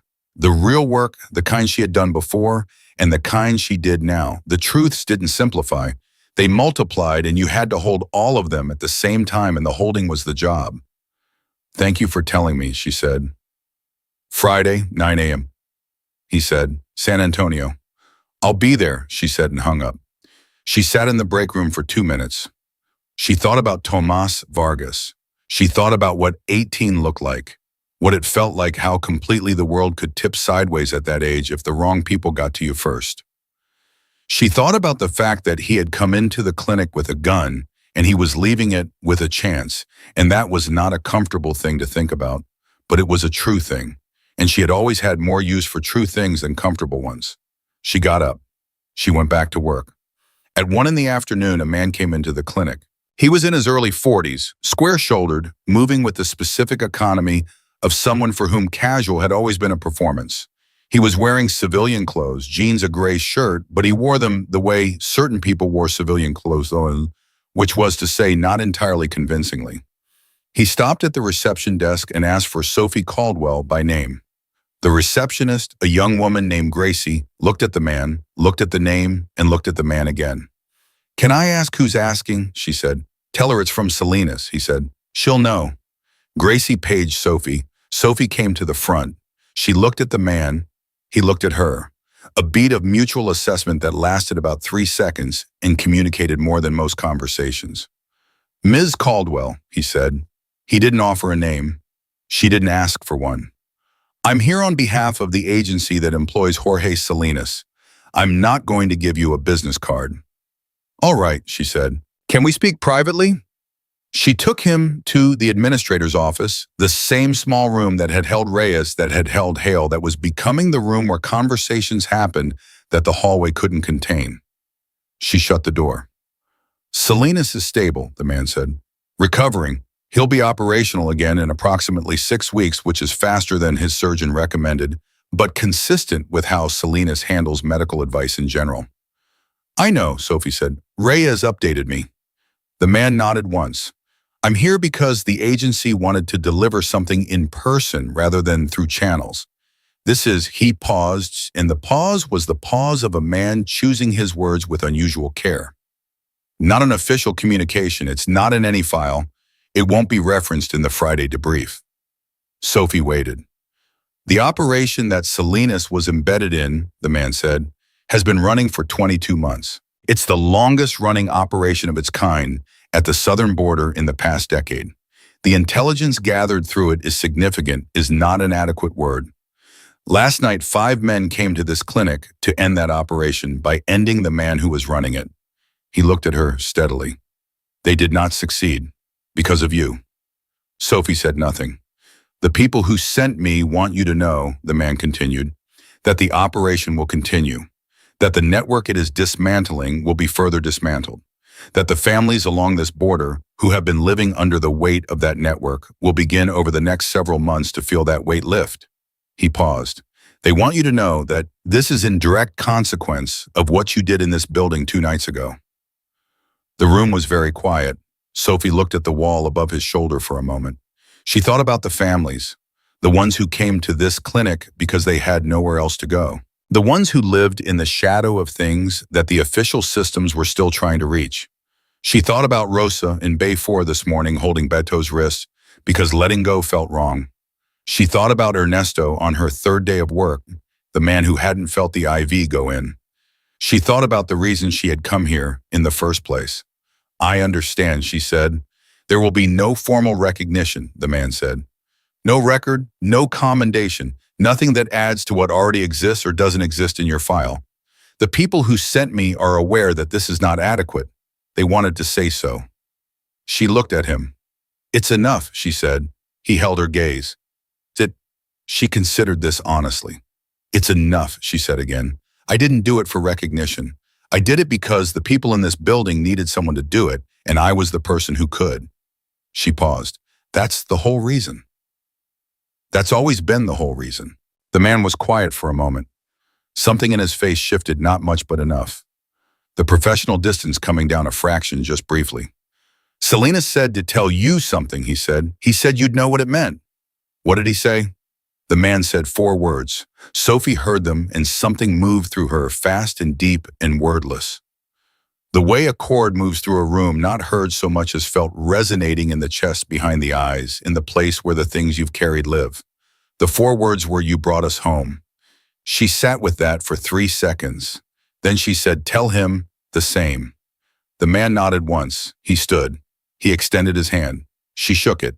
He left without looking back, and she heard his footsteps down the hallway and the sound of the new front door opening and closing, and then he was gone and the administrator's office was just a small room with a desk and 2 chairs again. Sophie sat in it for another moment. She thought about the word home. She thought about what it had meant in a different context, a different life, the version of home that existed between people who had been through something together and had made it out and knew what the word cost and what it was worth. She thought about the fact that she had not expected to feel that version of the word again, and that she had felt it anyway in a border clinic in Eagle Pass, Texas, in a room barely big enough for a desk.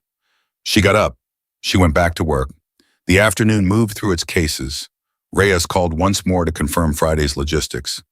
Elena handed her a cup of coffee that she actually drank this time. Destiny passing in the hall gave her a look that contained an entire conversation's worth of things neither of them needed to say out loud.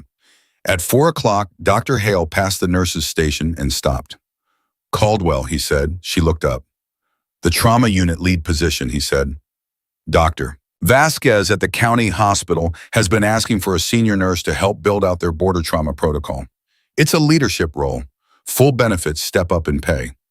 He said it with the careful delivery of a man who has rehearsed this moment. I put your name forward. Sophie looked at him. When did you do this? This morning, he said. You could have asked me first. I could have, he said. I decided to act instead of ask. I thought you would appreciate the distinction. She looked at him for a long moment. Oh my, then. He was not wrong. She did appreciate the distinction. She appreciated the specific courage it took for a man like Marcus Hale to move before being asked to put his professional credibility behind someone he had spent 11 months dismissing, to put the action in front of the explanation. I'll think about it, she said. That's all I'm asking, he said and walked away. Elena appeared, as always, from nowhere, like a woman who had installed herself in Sophie's peripheral vision and was not moving. You're going to say no, Elena said. I haven't decided yet, Sophie said. You're going to say no, Elena said with the serenity of someone who had already played this scene through to its conclusion. Because you're not a county hospital trauma unit. You're this clinic. You're Bay 4 with Beto and his mom. You're Ernesto with the Chili's. She paused. You're the contingency plan in the bottom drawer. Sophie looked at her. You knew about the lockbox, she said. I have known about the lockbox, Elena said calmly, for 8 months. The silence that followed this had a very specific quality. You never said anything, Sophie said. You never said anything, Elena said. I figured we were even. Sophie stared at her. Elena looked back with the absolute unshakable composure of a woman who had been right about something for 8 months and was only now getting to say so, and was savoring it with the restraint of someone who understood that the moment was already complete without any embellishment. Elena, Sophie said. Sophie, Elena said. You are the most... Sophie stopped. I know, Elena said. Sophie laughed. It came out of her without preparation, without the slight, careful editing that most of her expressions went through, a real laugh, short and genuine, and belonging to no performance of herself, but the actual one, the whole one, the one that had been here all along, underneath the quiet. Elena smiled, not a big smile, just the particular smile of a woman watching someone she had been patient with for 11 months finally arrive at the place she'd been heading. Say no to Hale, Elena said. Stay here. We need you here. Sophie looked at the clinic. At the hallway she had walked 1,000 times with charts in her hand and her stethoscope around her neck, and her eyes open and her past tucked out of sight. She looked at the front desk where Gracie was fielding a phone call with practiced calm. She looked at the supply locker at the end of the hall and the radiology room where a window had been unlocked just in case. She thought about the person she had been when she came here, trying to become someone simpler, someone quieter, someone who did not carry the specific weight of what she'd carried. She had not succeeded at that. The weight was hers. The history was hers. The training, the deployments, the fourth mission that existed in no file anyone could reach, all of it was hers, and it was not going anywhere, and it had never been something to escape. It had always been something to use. She thought about using it here, in this building, for these people, without hiding what it was or apologizing for what it had cost. She thought about Beto patting her arm with the gravity of a small judge. She thought about Marco and his mother and the tamales. She thought about Salinas in a recovery ward saying, you brought us home to a man in civilian clothes who had driven to Eagle Pass to deliver it in person because some things needed to be said face to face. She thought about Sophie Caldwell, the nurse, and Sophie Caldwell, the ranger, and the 4 years she had spent treating them as separate people and the single night that had made them one. Tell Hale I said no, she said. Elena nodded, like it was settled, like it had always been settled. Also, Sophie added, tell him thank you. Elena raised her eyebrows. For putting my name forward, Sophie said. That meant something, even if the answer is no. Elena looked at her for a moment, and the thing on her face was not a smile exactly, but it was something warmer than that, something that lived in the same place gratitude lives when it has been carried long enough to become something else. I'll tell him, she said. Sophie picked up her charts. She looked at the hallway in front of her, the same hallway it had always been with the same lights and the same smell and the same worn tile underfoot, and she walked into it with both of her histories and all of her weight and none of her hiding. She was the quiet nurse at the Rio Bravo border clinic. She was a 75th Ranger who had carried people home from places that didn't exist in any record. She was the person who showed up every shift for the people that everybody else forgot. And she was exactly, precisely, fully where she was supposed to be.